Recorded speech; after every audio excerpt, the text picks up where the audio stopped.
এজন্য হাদিসের মধ্যে নবীজি বলেছেন, ইজতানিবুস সাবাল মুবিকাত, তোমরা 7টি ঈমান বিধ্বংসী জিনিস থেকে নিজেকে বিরত রাখো।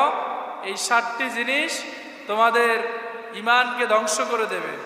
এই 7টি জিনিসের মধ্যে একটি হচ্ছে এটি, কতলুন নাফসিল্লাতি হারামাল্লাহু ইল্লা বিল হক, এমন কোন মানুষকে হত্যা করা যাকে হত্যা করা আল্লাহ তাআলা হারাম করেছেন।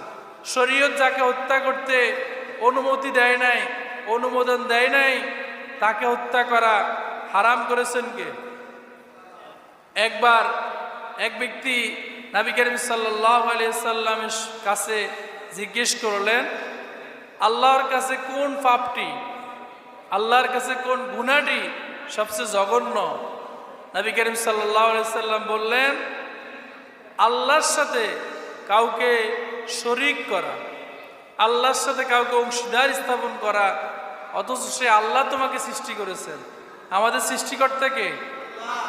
লোকটি বললেন, তারপর কোনটি?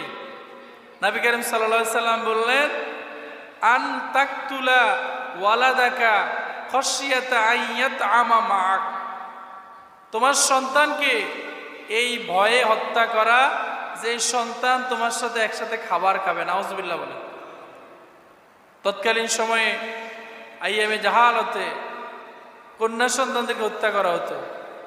বর্তমান সময়ে অনেক মানুষ আছে ছোটবেলায় ছেলে মেয়েদেরকে হত্যা করে ফেলে, পেটের মধ্যে যখন আসে তখনই বাচ্চাদেরকে হত্যা করে ফেলে।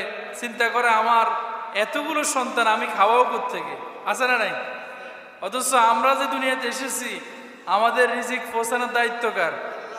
আল্লাহ সুবহানাহু ওয়া তাআলা বলেন, ওমা মিন দাব্বাতিন ফিল আরদি ইল্লা আলাল্লাহি রিজকুহা, ওই সুবিশাল আকাশে, সমুদ্রের তলদেশে যতগুলো প্রাণী মানুষ থেকে শুরু করে এই পৃথিবীর বুকে বিচরণশীল আছে, সবগুলো প্রাণীকে সৃষ্টি করেছে আমি আল্লাহ, এবং সবগুলো প্রাণীর রিজিকের বন্দোবস্ত করার দায়িত্ব আমি আল্লাহর।